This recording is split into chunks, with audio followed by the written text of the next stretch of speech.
सबसे पहले आप लोगों से जानना चाहूँगा सर, फिल्म हम लोगों ने देखी, क्या कहना चाहेंगे एक एक करके अगर बताएं कि कैसी लगी फिल्म आप लोगों को और क्या शुभकामनाएं होंगी पूरी स्टार कास्ट और फिल्म के लिए।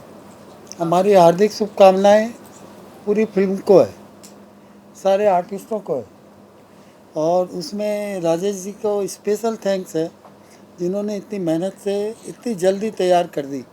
ये पिक्चर 20 दिन में कोई रेडी नहीं होती है, लोग 2-2 साल 3-3 साल घिसते हैं, इन्होंने तो दिखा दिया कि क्या काम हो सकता है। नहीं, मैंने नहीं दिखाया, वो सब ऊपर वाले का मतलब तो एक आश्चर्यजनक है। मैंने सब जगह ऐड किया, लोगों को भेजा, हमारे रिश्तेदारों को, इतनी जल्दी ये कैसे तैयार हो गई, मतलब एक आश्चर्यजनक लग रहा है सबको। सर कैसी लगी फिल्म आपको? फिल्म तो अच्छी है, क्या सबसे ज़्यादा क्या पसंद आया फिल्म के अंदर? सारी चीज़ें अच्छी हैं, डायलॉग्स वगैरह सब अच्छे हैं, एक्टिंग अच्छी है, स्टार कास्ट अच्छे हैं, सब मतलब कोई कमी नहीं है किसी भी तरह की। और यूट्यूब पे तो चलेगी ही चलेगी, और इनको आगे और मौका मिलेगा।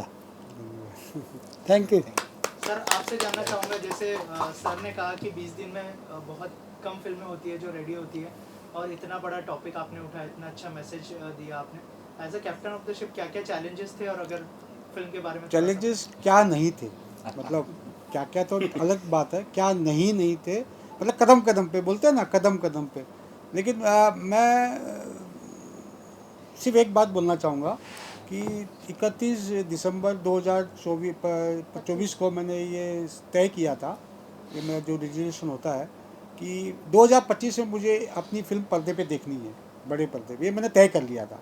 फिल्म कौन सी होगी मुझे मालूम नहीं थी, सब्जेक्ट क्या होगा मुझे मालूम नहीं थी, हालांकि मेरे पास 10-15 सब्जेक्ट ऑलरेडी रेडी है, वेब सीरीज़ मेरी लाइनअप पे थी, वो सब चीज़ें थी, फिल्म थी, मेरी सब चीज़ें थी, लेकिन कौन सी मैं क्या करूँगा और कैसे करूँगा वो मुझे कुछ भी नहीं मालूम था। 31 दिसंबर 2024 को मुझे कुछ भी मालूम नहीं था, लेकिन इतना मालूम था, मेरा विज़न मालूम था कि मेरे को पर्दे पे देखनी है और मेरी अपनी फिल्म को देखनी है, ये मेरा सपना था। तो फिर बाद में मैं एक शॉर्ट फिल्म बना रहा था, मैंने पंकज को ही बोला, पसंद भी आ गई, डीओपी भी फाइनल हो गया, सब कुछ भी हो गया। फिर बाद में वेब सीरीज़ का भी प्लान हो गया, तो वो वेब सीरीज़ भी वो सब लाइनअप में चल रही थी। अचानक 22 अप्रैल को एक अटैक हो गया पहलगाम पे। दूसरे दिन मैंने पंकज को बोला कि अभी वो फिल्म बाद में बात करते हैं, पहले ये वाले करते हैं। 22 अप्रैल को हुआ, 23 अप्रैल को मैंने पूरी कहानी लिख दी, स्क्रिप्ट पूरी लिख दी, ऐसा फर्स्ट ड्राफ्ट रेडी कर दिया था मैंने। फिर 2-3 दिन में फाइनल ड्राफ्ट रेडी करके ऐसा करके मतलब ये सब कर दिया था। फिर बाद में चैलेंज शुरू हो गए, चैलेंज तो पहले से शुरू हो गए थे, एक्टर बदले, मतलब एक्टर तो यही था, और डीओपी चेंज हो गया, लास्ट मोमेंट पे हीरोइन ने चेंज कर, लास्ट मोमेंट पर मैं नहीं कर पाऊँगी तो हीरोइन चेंज हुए, काफ़ी कुछ चैनल आए, सब चीज़ आए। लेकिन मेरा एक ही ये था, विज़न था कि मेरे को पर्दे पर लाना है भाई कैसे भी करके, क्योंकि मुझे भगवान पे पूरा भरोसा अभी भी है, आगे भी रहेगा, कि मुझे ये करना ही था, मतलब करना ही है मेरे बस कोई, मतलब मेरे को, मेरे पास मेरा मैं उस चीज़ को बिलीव करता हूँ कि एक्सक्यूज़ मेरे पास है ही नहीं, मेरे पास एक्सक्यूज़ नहीं। कोई बोलेगा आसमान में चढ़ना मुश्किल आसान है, मेरे को सीढ़ी ला के दे दो, मैं चढ़ जाऊँगा, तो मतलब एक्सक्यूज़ मैं दूंगा ही नहीं। हम लोग ने एक बहुत सरप्राइज बात बोलना चाहूँगा मैं, कि आपको सबको बिलीव नहीं होगा, मतलब आश्चर्य होगा, बिलीव हो ही नहीं सकता है। इसके शूटिंग के एक दिन पहले 2:30 बजे ये पूरा प्लान हुआ था, रात को 2:30 बजे, और नेक्स्ट डे शूटिंग थी 7 बजे, सुबह की 7 बजे, मतलब नेक्स्ट इम्पॉसिबल है, खास करके बॉलीवुड वालों के लिए। लेकिन मैं ज़मीन से जुड़ा हुआ हूँ, और ये पंकज का बहुत बड़ा साथ है, ये गवाह है उसका, शिवानी है, ये उमरगांव में शूट कर रहा था 15 दिन तक, तो ये पॉसिबल नहीं था, मैं बोला मेरे को करना ही है, तो आया। फिर ये शिवानी, तो वो भी गाड़ी में थी, वो भी ट्रैवल कर रही थी। अब मैं बोला नेक्स्ट दिन तो शूटिंग करनी है, तो चैलेंजेस था, लेकिन मेरा एक था कि मेरे को करना, मतलब करना ही। कोई और बोलेगा तो ये नहीं हो सकता, तो मैं बोला पत्थर में से भी पानी निकाल लूँगा, मेरा वो इतना वो मेरा है। तो मुझे वो चीज़ का एक्चुअली मेरे डिक्शनरी में, ज़िंदगी में नहीं था, और आगे भी नहीं, कभी नहीं रहेगा कि ये मैं नहीं कर सकता हूँ या ऐसा चीज़ है। तो मैंने ठान लिया था मेरे को करना, मतलब करना ही है। तो उसके नेक्स्ट डे शूटिंग हुई, ये हुई, वो सब हुई, काफ़ी चीज़ें हुई, और बाकी नतीजा आपके सामने ही है। सर एक्टर्स के साथ कैसा एक्सपीरियंस? बहुत अच्छा रहा, बहुत, मतलब बहुत ही अच्छा रहा। ये पंकज का तो मैं बहुत शुक्रगुजार हूँ कि बहुत इन्होंने हेल्प किया, कोऑपरेटिव, काफ़ी अच्छा, मतलब ये हेल्प किया।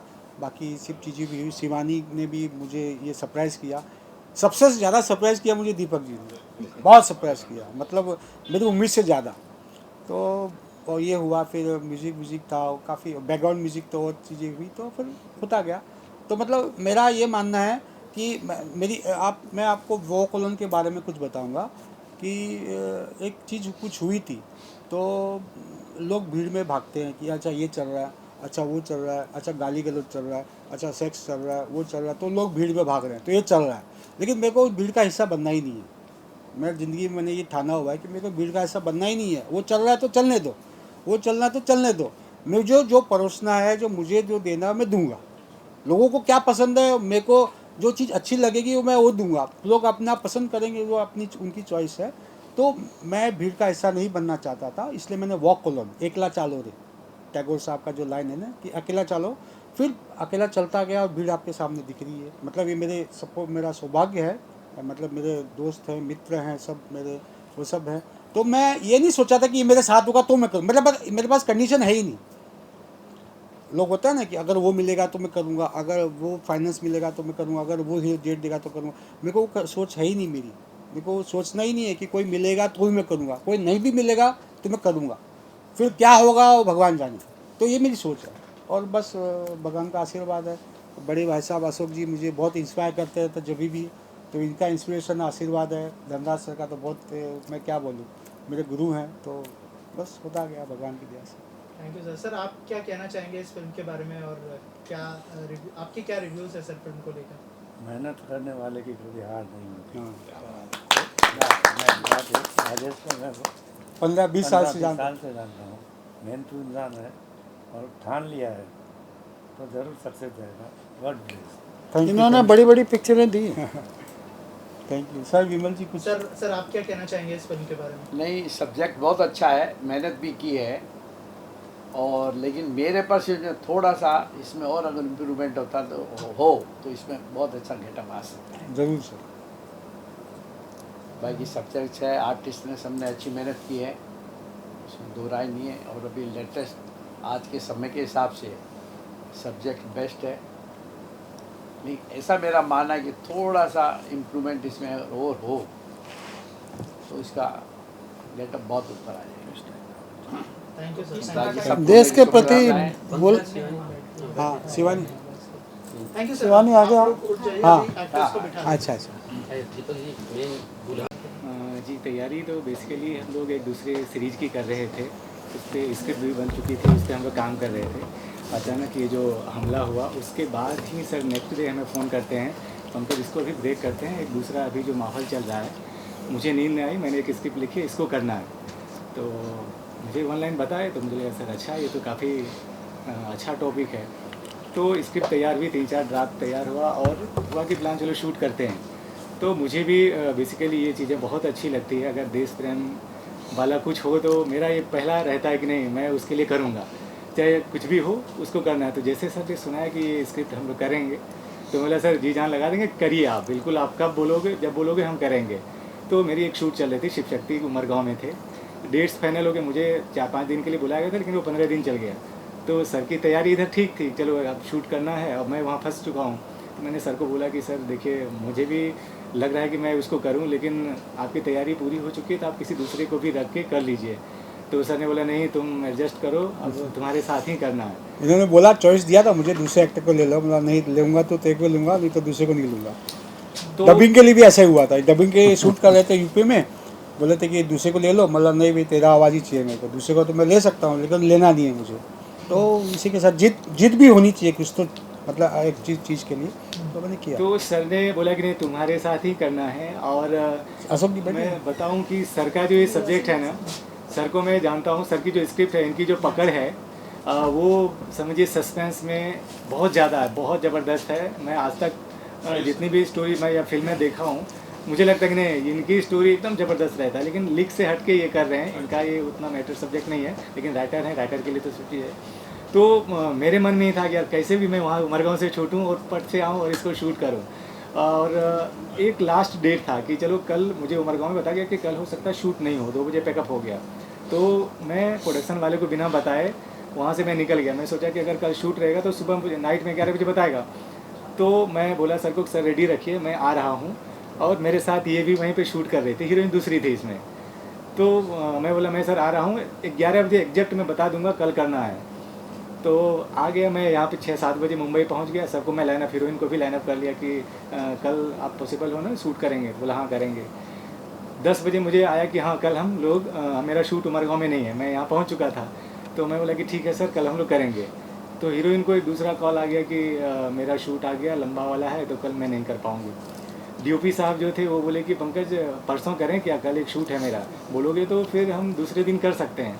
लड़की ने, हीरोइन ने मना किया, तो मैं सर को भी बोल दिया डीओपी साहब को कि सर चलिए अब आप कर लीजिए, हम लोग देखते हैं दूसरा कुछ। फिर नाइट में मतलब हम लोगों ने फिर प्लान किया क्या कर सकते हैं। समझे 11 बजे के बाद पूरा कैमरामैन दूसरा चुना गया, कैमरा डिपार्टमेंट का जो कैमरा था वो दूसरा चुना गया। हीरोइन अब ढूंढ रहे हैं, लड़कियां सब सो गई थी, कोई फ़ोन नहीं उठा रही है, कोई कुछ नहीं उठा रही है। और 11 बजे इनका भी पता चला कि पैकअप हो गया, हम दोनों साथ में ही कर रहे थे। तो ये 11 बजे वहाँ से इनको पता चला पैकअप हो गया, तो 12 बजे निकली उमरगांव से। फिर कोई नहीं मिला था। सर को मैं बोला कि सर देखिए एक है ये, आप बताएं। तो सर को इनका मैंने ऑडिशन वगैरह भेजा, तो सर ने यार सर 12 बजे बोला नहीं ठीक है भाई अपने पास अभी ऑप्शन यही है चलेगी। तो इनको मैं बोला ठीक है आ जाओ, सुबह शूट करना है। लेकिन ये 3:30 बजे पहुँची मुंबई, उसके बाद अपने घर पे गई, अंधेरी में फ्रेश होकर 9 बजे शूट पे आई, और हम लोगों ने पूरा दिन शूट किया। 2:30 बजे लास्टली 2:30 बजे सर से मैंने सबका कोऑर्डिनेशन करवाया कि ये देखिए हीरोइन है सर, ये डीओपी है, ये ऐसा है, तो करके फिर सर ने बोला नहीं चलो करेंगे। सर 7 बजे ही आ गए, हम लोग तो 9 बजे आए, थोड़ा स्क्रीन पे आना भी था। तो पूरी रात जाके फिर दूसरे दिन हम लोगों ने शूट शुरू किया, और अच्छा लगा सर के साथ काम 2:30 करने बजे के बाद। फाइनल हुआ, और मैं 4 बजे उठ जाता हूँ। वैसे भी मैं 40 साल से 4 बजे उठता हूँ रोज़, कुछ ना कुछ लिखता होता हूँ, सस्पेंस, वेब सीरीज, सिनेमा, उपन्यास। मेरे उपन्यास काफ़ी आ चुके हैं, 10 से ज़्यादा अमेजोन पे है, अलग अलग सस्पेंस में है, तो मैं लिखता रहता हूँ। और मुझे उपन्यास के लिए जो इंस्पायर किया वो राजेश टावरी है। राजेश प्लीज़ कम।